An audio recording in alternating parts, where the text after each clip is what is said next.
Vous le savez, le Basta Show, c'est sur Rugby Pass TV. Alors, pour y aller, c'est simple. Vous allez sur le navigateur de Rugby Pass TV ou bien l'application mobile. Vous créez votre compte et c'est parti. Venez nous rejoindre.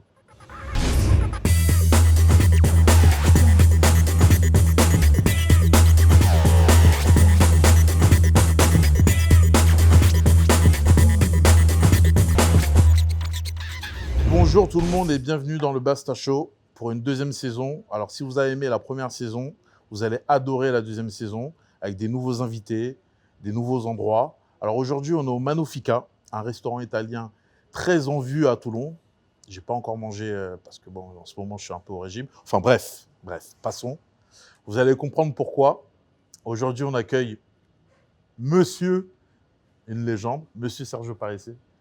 Comment ça va, Sergio? Oui, bah, ça va très très bien. La forme? C'est Écoute, bizarre la forme. de me voir dans ce rôle-là. Exactement, c'est très bizarre parce que ouais, j'ai beaucoup de souvenirs, toi. Ça fait bizarre, mais Ah, je suis ouais. content d'être là avec toi. On ne veut pas commencer à sortir les dossiers. Ah non, sinon, non. Voilà, sinon, voilà. Jamais. Bon, Sergio, on va parler beaucoup de toi. On va un peu parler de l'actualité. On va surtout parler de toi, parler de ta carrière, ta longévité. Parce qu'une carrière comme toi, c'est juste ouf. Tu as traversé le temps. Tu as connu 3 ou 4 générations. Tu as tout vécu un peu dans le rugby. Je ne sais pas si j'ai tout vécu, mais c'est vrai que j'ai vécu pas mal de choses. Et oui, beaucoup d'années. Beaucoup de générations. Un rugby qui a évolué, qui a changé. Tu le sais bien. Bon, on a eu voilà, des années où on a joué ensemble à Paris. J'ai eu la chance aussi de pouvoir faire presque toute ma carrière, 15 ans dans son même club, au Stade Français, club qui bien sûr il est toujours dans mon cœur, et puis finir la dernière partie de ma carrière ici à Toulon, où je découvre un super club, un club très riche d'histoire, une façon de vivre aussi différente, pour pas seulement le rugby, mais aussi la vie en dehors du rugby. Donc oui, beaucoup de temps. Donc je ne sais pas par où commencer, mais c'est vrai que j'ai vécu beaucoup de choses. Je n'ai pas envie de dire que j'ai tout vécu, mais quand même, quelque chose, je l'ai vécu quand même. Bah, comme tu disais, tu as vécu, on va dire, tu as vu passer toutes les générations. Ouais. Donc, tu as commencé avec la génération 2000, tu as été avec la génération 2010, 2020. Si tu as une chose à retenir par génération, ce serait quoi? Par exemple, sur la génération 2000, quand tu as commencé à Trévise et après au Stade Français.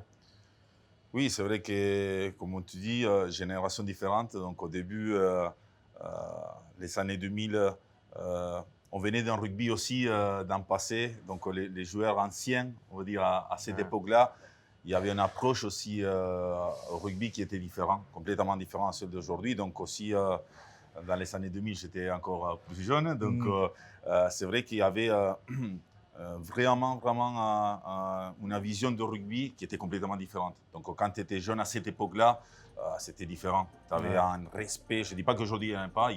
Ce respect il est toujours d'actualité, mais voilà, les anciens, on va dire, ils voulaient vraiment marquer sur le coup et te dire, ok, toi tu es un jeune, il faut que tu respectes ça, ça.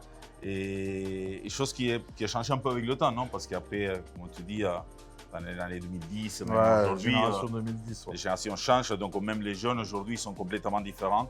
Et puis le rugby, parce que physiquement aussi, dans les années 2000, c'est vrai que le rugby a toujours été un sport de contact, etc. Mais les physiques à l'époque, ce n'était pas les physiques d'aujourd'hui. Si je me rappelle bien, tu as commencé à jouer. Quand je suis arrivé 2007. Voilà. 2007, tu es arrivé, je me rappelle de Massy, tu étais centre, tu étais un des premiers un peu numéro 12 13 avec, tu sais, un gabarit voilà, puissant, chose qu'à l'époque, voilà, il n'y en avait pas beaucoup. Et aujourd'hui, si tu vois aujourd'hui, presque tous les centres, ils sont presque des troisième ligne. Costaud, Gaillard, ça va vite, ça va beaucoup plus vite, c'est beaucoup plus costaud. Donc, il y a eu une évolution de tout, et physique, et de rugby, et notamment des générations qui aujourd'hui approchent le rugby d'une façon différente. Et toi, qu'est-ce qui a été ta motivation pour continuer justement à travers le temps? Parce que tu as un palmarès déjà qui est énorme. Qu'est-ce qui t'a fait te dire à chaque fois, allez, Une année de plus, une année de plus, une année de plus. Pourquoi continuer? Ouais, voilà. Pourquoi continuer? Pourquoi continuer? Je pense que non, c'est sûr, c'est ma passion pour ce sport et presque l'obsession. Mm.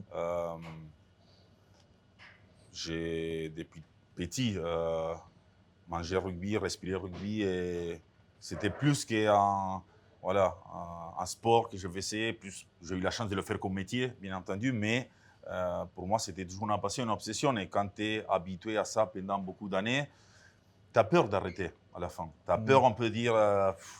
Et quand tu sens ton corps, comme c'était un peu dans mon cas, que j'ai eu la chance d'avoir, on va dire, le corps qui m'a suivi, qui m'a permis de continuer à jouer, je me suis dit, les 3 dernières sessions, j'ai dit, bon, c'est la dernière, après je continue. J'ai fait un peu ce jeu, l'aller-retour 2-3 fois, mais en fait, je pense, non, derrière ça, il y avait un peu la peur de se dire, quand c'est fini, c'est fini. Ouais. Et aujourd'hui, je me rends compte de ça, que tout ce que j'ai vécu, toutes ces émotions que j'ai vécues sur le terrain en tant que joueur, bien aujourd'hui, c'est fini. Et même aujourd'hui, même si j'ai arrêté il n'y a pas si longtemps que ça me manque déjà. Donc voilà, il y a eu ça. Et je dis encore une fois, la chance que j'ai pu avoir, parce que même si j'ai eu des blessures pendant ma carrière, plus ou moins graves, j'ai eu la chance aussi que mon corps ait suivi. Et bien sûr, j'ai essayé pendant toute ma carrière, notamment à la fin, de mettre toutes les chances de mon côté Justement, pour ouais. effectivement me permettre de continuer à jouer. Ouais, en fait, est-ce que tu as eu vraiment au fur et à mesure des années, moi je sais que moi sur la fin, je pense que tous, hein, tous les sportifs, on ne s'entraîne pas du tout de la même manière quand on avait 20 ans, 25 ans. Toi, qu'est-ce que tu as adapté justement pour tenir aussi longtemps et surtout rester aussi performant? Je pense que c'est une prise de conscience parce que on a tous passé à l'âge où 20, 24 ans, 25 ans où ton corps, tu te sens fort, tu sens qu'il n'y a rien qui peut t'arrêter. Et en fait, tu négliges plein de petites choses que quand tu arrives à cet âge-là, à 30 ans, 32 ans, tu te dis, ah mince, le corps, il répond plus comme avant. Et tu commences à prendre plus considération sur la récupération, l'importance d'avoir une hygiène de vie importante, que ce soit dans ta récup après les entraînements, le sommeil, ton alimentation et plein de petites choses qui, en fait, avant, même si tu les sais, tu ne te rends pas compte à quel point sont si importants que ça. Donc aujourd'hui, si je reviens en arrière, je dois refaire ma carrière.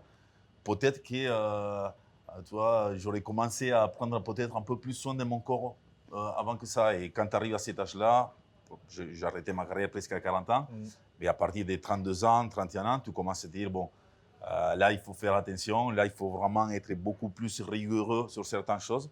Et pour moi, en tout cas, personnellement, c'était ça qui m'a permis à 32 ans, de jouer jusqu'à 40 ans, donc presque 8 ans de plus. Ouais, on va dire que parce que chaque fois, je pense qu'on a tous connu ça, tu vois, des périodes un petit peu de doute. Mais toi, tu as réussi à les écarter avec, on va dire, cette routine qui te mettait en confiance pour continuer, en fait. Oui, je ne sais pas, honnêtement, je ne sais pas te dire si c'est ça. Mais j'ai eu des doutes pendant ma carrière. Hein. Attention, je n'étais pas un robot.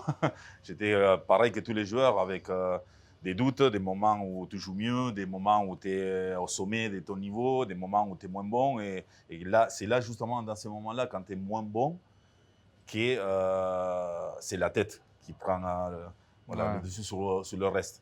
Et je ne te cache pas que dans les années 2017-2018, j'avais eu 2-3 fois des problèmes au mollet, 2-3 déchirures, etc.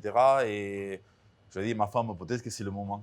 Ouais. Peut-être que je suis en train de trop tirer la corde sur mon corps et je me suis posé des questions. Et un peu grâce au soutien que j'ai eu de mon entourage, donc ma femme, ma famille qui m'a toujours été très proche de moi, mais aussi mentalement à cette condition de se dire non, je peux passer ce moment-là des difficultés.